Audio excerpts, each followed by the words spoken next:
تو قرآن اللہ تعالی کا کلام ہے، جہر سے پڑھنا چاہیے، یعنی آواز کے ساتھ۔ آپ اکیلے نماز پڑھ رہے ہوں، نفل نماز ہے یا فرض نماز، اکیلے پڑھ رہے ہیں، آپ آواز کے ساتھ پڑھ سکتے ہیں۔ جماعت میں تو امام صاحب پڑھتے ہیں، ہم سنتے ہیں، اکیلے پڑھ رہے ہیں اور کسی کو دشواری نہیں ہو رہی کہ دوسرے کی نماز متاثر ہو، آپ آواز کے ساتھ پڑھ سکتے ہیں۔ جن لوگوں کو پڑھنا نہیں آتا ان کو سیکھنا چاہیے، شرمانا نہیں چاہیے۔ عمر زیادہ ہو گئی، اب سیکھو، ہاں جی اب سیکھیں، اس کے لیے عمر کی کوئی شرط نہیں ہے۔ بھئی صحابہ کرام جو ایمان لائے تھے سارے کیا بچے تھے؟ بڑی عمر والے بھی تھے نا، انہوں نے سیکھا یا نہیں سیکھا؟ اگر کوئی قرآن یاد کرے، جس کو آپ کے ہاں حفظ کرنا کہتے ہیں، کچھ لوگ کہتے ہیں زبانی یاد کرنا، یاد کرنے والا قرآن کو قرآن یاد کرتے کرتے وفات پا جائے، فرشتے قبر میں آ کے پورا کرا دیں گے، اور قیامت کے دن قرآن کریم کو یاد کرنے والا حافظ قرآن مومن ہوگا سچا، تو اس کو کہا جائے گا قرآن پڑھتا جا اور جنت کے درجے چڑھتا جا۔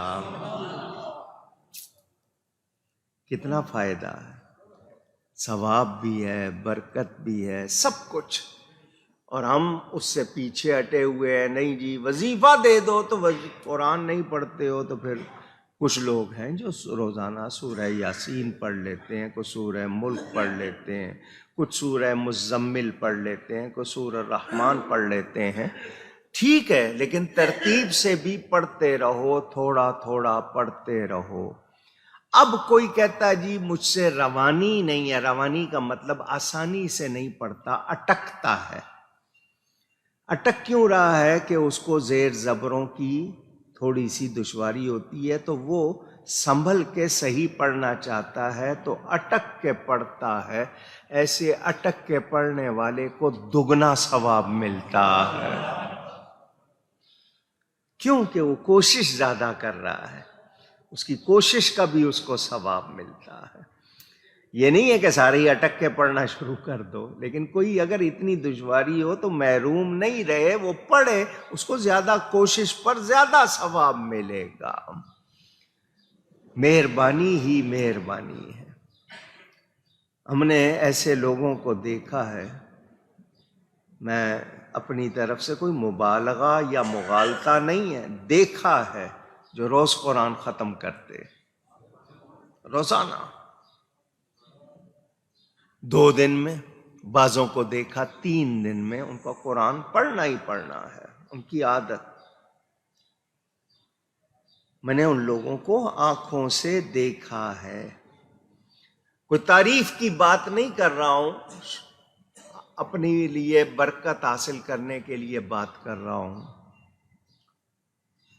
جہاز کا سفر کبھی پتہ چلا کہ جناب 12 گھنٹے کی فلائٹ ہے، 13 گھنٹے کی ہے، 15 گھنٹے کی ہے۔ آج کل تو جہازوں میں بھی کیمرے لگ گئے، ٹی وی لگ گئے، فلم دیکھیں آپ، اردو میں، انگلش میں، دنیا کی زبانوں میں آپ کے لیے فلمیں لگا دیں۔ میری کوشش ہوتی ہے لمبی فلائٹ ہو قرآن پورا پڑھ لوں، برکت بھی ہوگی، فائدہ بھی ہوگا، ثواب بھی ہوگا، حفاظت بھی ہوگی۔ ہم سب کو کوشش کرنی چاہیے، اور قرآن میں سب کچھ ہے، قرآن میں اونچی کہیے گا، پڑھ کے دیکھ لیں، پڑھ کے دیکھ لیں۔ شب قدر میں بیان کرتا ہوں آپ کے سامنے، میرا یہ واقعہ میں نے کئی مرتبہ بیان کیا ہے۔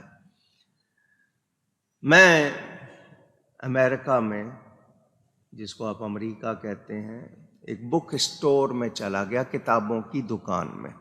ہمارے ہاں تو چھوٹی چھوٹی دکان ہوتی ہیں، ان کا وہ بک اسٹور 3 منزلہ تھا، اور مجھے انہوں نے بتایا کہ 2.5 لاکھ سے زیادہ کتابیں ہیں اس اسٹور میں۔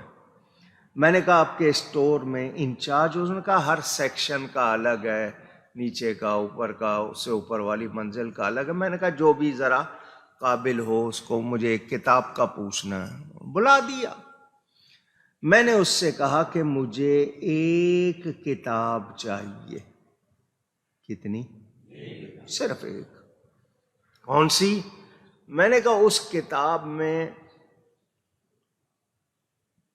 آسمان کا بھی ذکر ہو، زمین کا بھی ذکر ہو، زمین کے اندر کیا کیا ہے اس کا بھی ذکر ہو، فضا میں کیا ہے اس کا بھی ذکر ہو، بادلوں کا بھی ذکر ہو، ہوا کا بھی ذکر ہو، پانی کا بھی ذکر ہو، پہاڑوں کا بھی ذکر ہو، درختوں کا بھی ذکر ہو، پودوں کا بھی ذکر ہو، پھلوں کا بھی ہو، سبزیوں کا بھی ہو، جانوروں کا بھی ہو، گوشت کا بھی ہو، پرندوں. میں اتنا بولنے لگا ان کا رک جائیں آپ.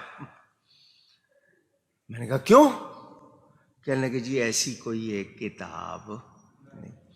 آپ کو زمین کے بارے میں کتاب چاہیے، ہم زمین کے حوالے سے ایک کتاب دے دیں گے، اس میں زمین کا کچھ بیان ہوگا.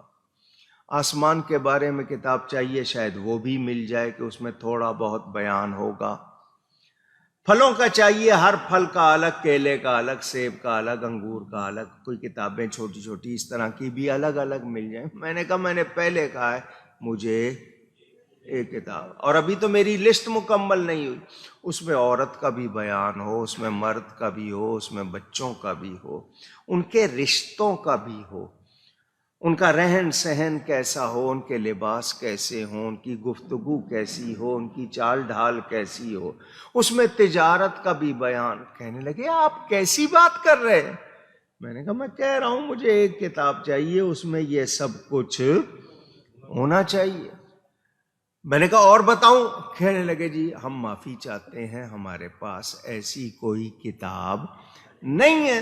اس نے ساتھ ہی دعویٰ کر دیا کہ آپ کو ایسی کوئی کتاب مل بھی نہیں سکتی، ایک کتاب. میں نے کہا میرے پاس ہے. آپ کے پاس ہے؟ کون سی کتاب؟ میں نے کہا قرآن.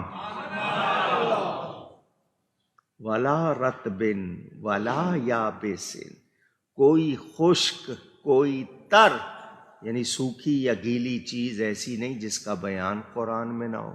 کوئی چھوٹی، ولا اصغر من ذالک ولا اکبر، کوئی چھوٹی کوئی بڑی چیز ایسی نہیں جس کا بیان قرآن میں نہ ہو. سب کچھ ہے، اور صرف بیان ہی نہیں ہے، روشن بیان ہے.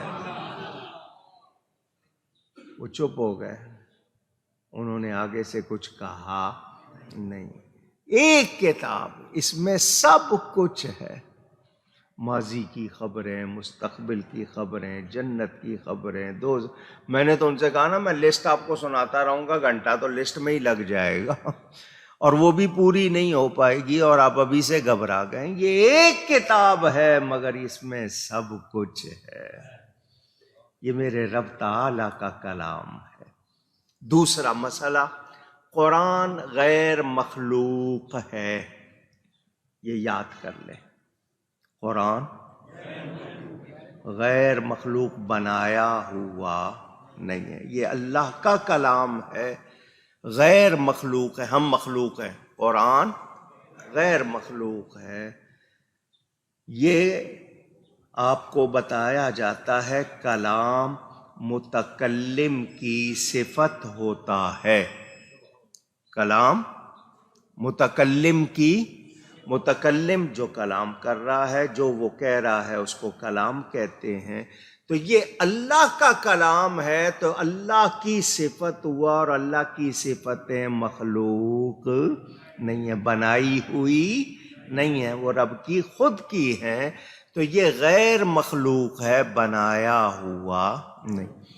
اور اس قرآن کے لیے پوری دنیا کفر کو چیلنج کیا گیا، دعوت دی گئی. اگر تم سمجھتے ہو کہ یہ مخلوق ہے اور کسی کا بنایا ہوا ہے تو عربی تم کو بھی آتی ہے، تم تو اپنے آپ کو فصیح افصح کہتے ہو کہ نہیں تم جیسا صاف بولنے والا کوئی نہیں.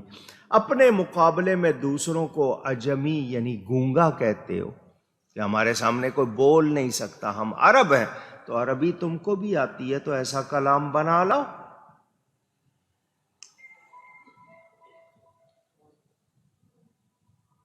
ایسا کلام بنا لاؤ.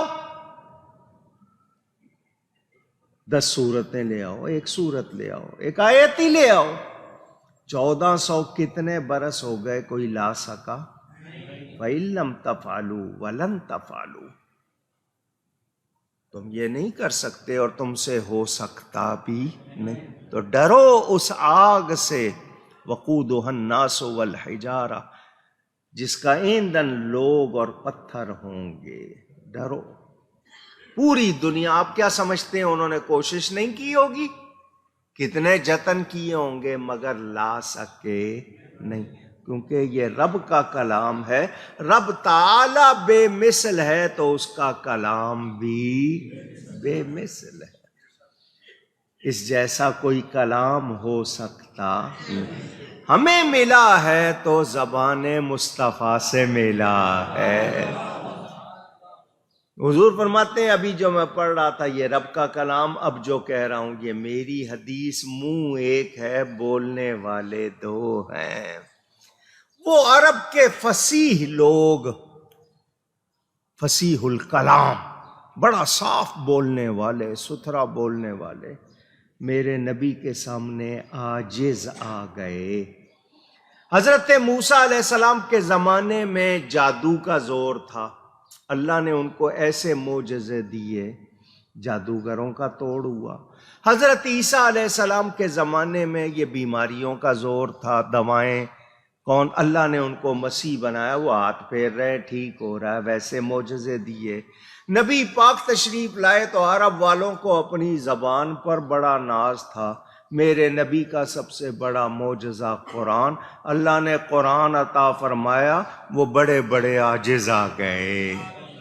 بول سکا کوئی میرے نبی کے سامنے؟ بول سکا نہیں. اعلیٰ حضرت فاضل بریلوی رحمت اللہ علیہ ترجمانی فرماتے ہیں، تیرے آگے یوں ہیں دبے لچے فصحا عرب کے بڑے بڑے. حضور آپ کے سامنے عرب کے بڑے بڑے صاف زبان والے، بڑی شستہ اور شائستہ زبان والے، بڑے ماہر زبان دان لوگ بھی دبے لچے ہیں، جیسے مرے ہوئے ہوتے ہیں، کوئی چیز جیسے مردہ حالت میں، جیسے اس طرح کی ان کی ہے کہ آپ کے سامنے ان کو لب کشائی کی جرت نہیں. تیرے آگے یوں ہیں دبے لچے فصحا عرب کے بڑے بڑے. کوئی جان منہ میں زبان نہیں بلکہ جسم میں جان نہیں. کیا کہیں، ان کے منہ میں زبان نہیں ہے، یہ جسم میں جان نہیں ہے، آپ کے سامنے بول سکتے. کوئی جان منہ میں زبان نہیں بلکہ جسم میں جان نہیں.